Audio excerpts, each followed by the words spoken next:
ओम नमो भगवते वासुदेवाय। रमा एकादशी व्रत कथा।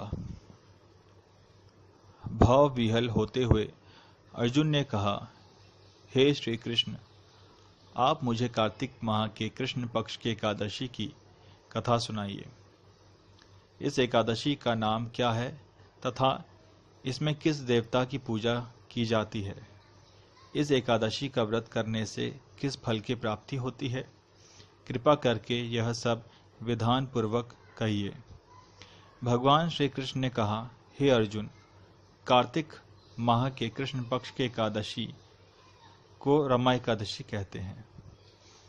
इसका व्रत करने से सभी पापों का शमन हो जाता है।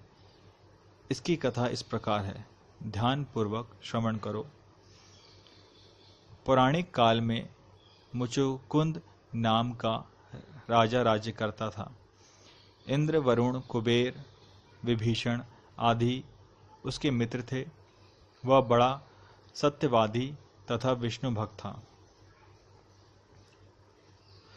उसकी राज्य में हमेशा खुशियां रहती थीं। उसकी चंद्रभागा नाम की कन्या थी, जिसका विवाह उसने राजा चंद्रसेन के पुत्र शोभन से कर दिया। वह राजा एकादशी का व्रत बड़े ही नियम से करता था और उसके राज्य में सभी कठोरता से इस नियम का पालन करते थे। एक बार की बात है, शोभन अपने ससुराल आया हुआ था।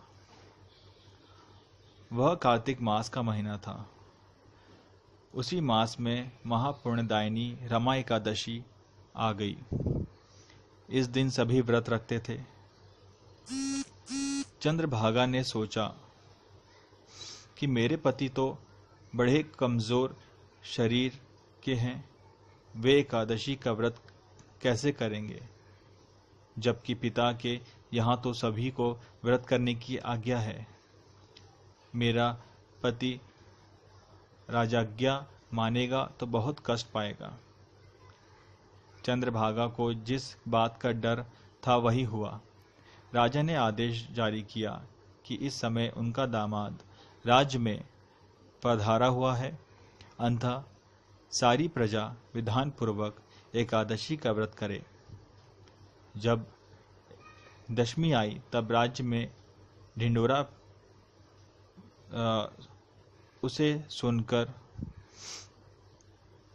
शोभन अपनी पत्नी के पास गया और बोला, हे प्रिय, तुम मुझे कुछ उपाय बतलाओ, क्योंकि मैं उपवास नहीं कर सकता। यदि मैं उपवास करूंगा तो अवश्य ही मर जाऊंगा।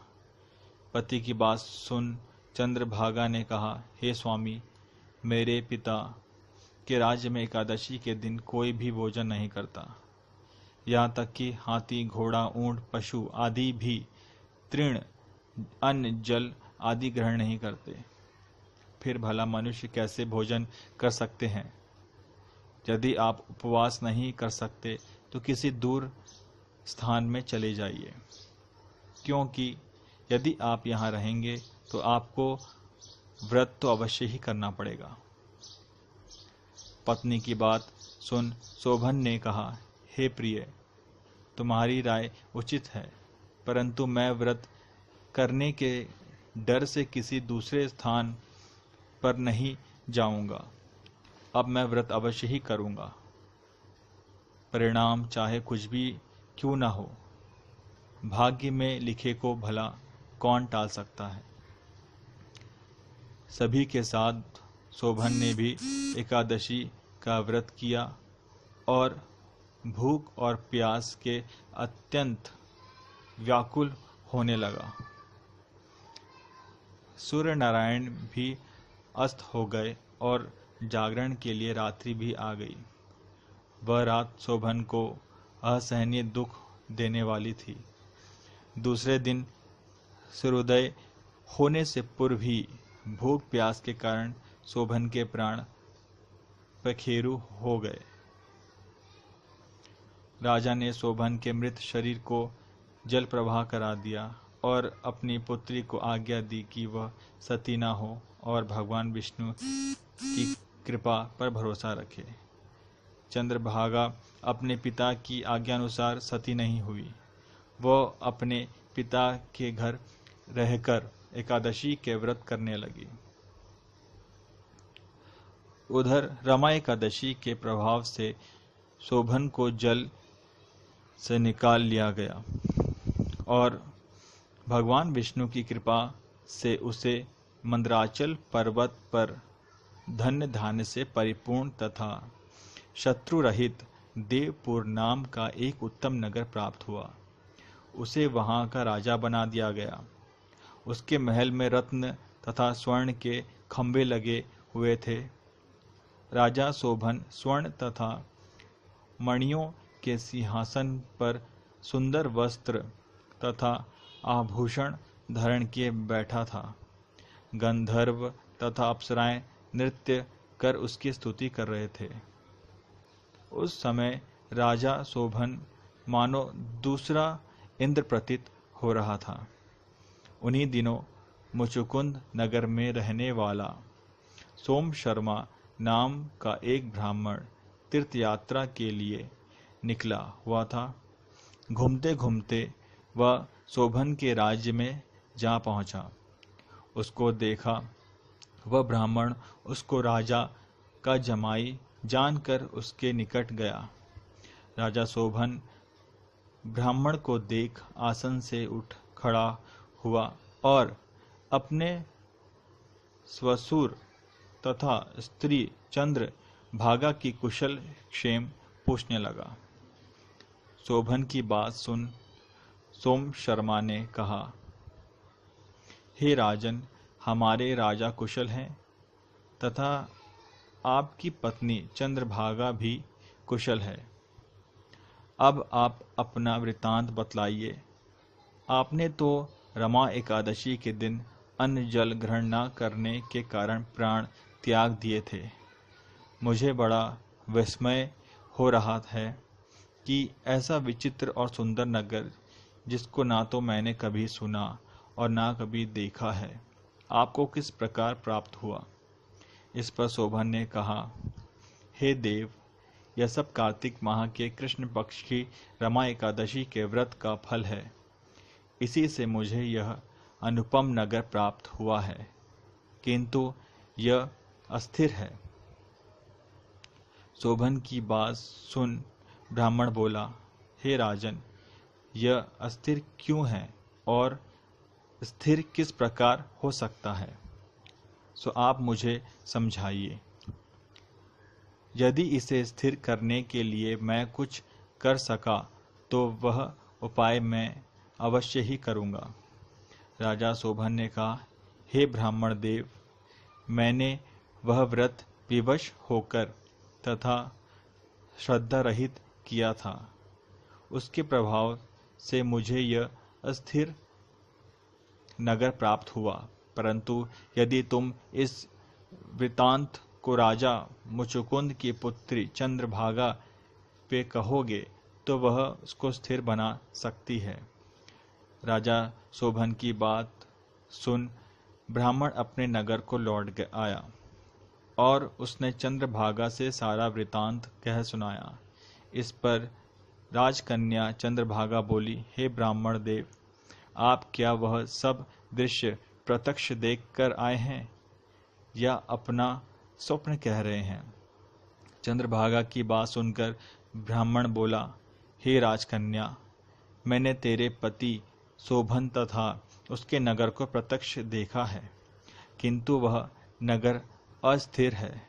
तू कोई ऐसा उपाय कर जिससे कि वह स्थिर हो जाए।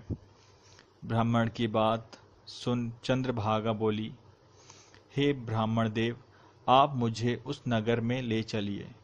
मैं अपने पति को देखना चाहती हूँ। मैं अपने व्रत के प्रभाव से उस नगर को स्थिर बना दूंगी।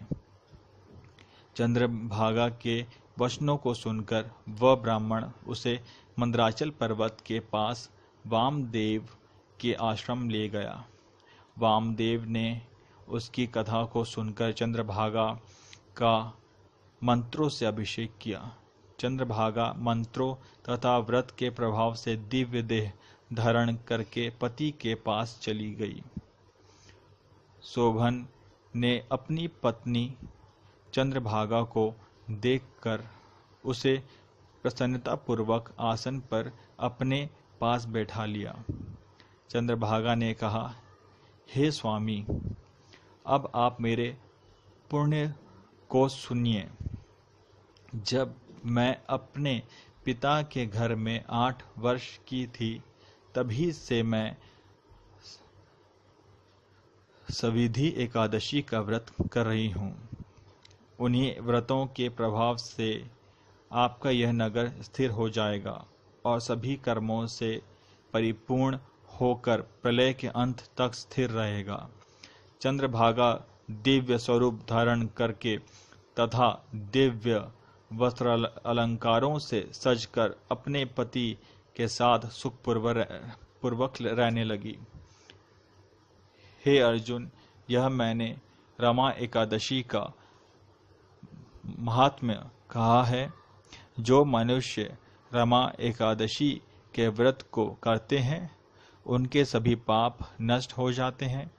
जो मनुष्य रमा एकादशी का महात्म्य सुनते हैं, वह अंत समय में विष्णु लोक को जाते हैं। कथासार। भगवान श्री हरि बड़े दयालु और क्षमावान हैं। श्रद्धापूर्वक या विवश होकर भी यदि कोई उनका पूजन या एकादशी व्रत करता है, तो वह उसे भी उत्तम फल प्रदान करते हैं। परंतु मनुष्य को चाहिए कि वह भगवान का पूजन पूरी श्रद्धा से करे। शोभन अपनी पत्नी द्वारा श्रद्धापूर्वक किए गए एकादशी व्रतों के कारण अपने राज्य को स्थिर कर सका। ऐसी सुकर्मा पत्नी भगवान श्री हरि की कृपा से ही प्राप्त हो सकती है। ओम नमो भगवते वासुदेवाय।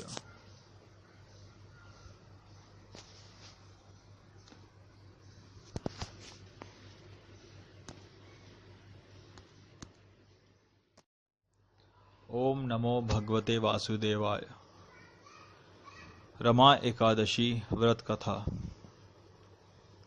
भाव विहल होते हुए अर्जुन ने कहा, हे श्री कृष्ण, आप मुझे कार्तिक माह के कृष्ण पक्ष की एकादशी की कथा सुनाइए।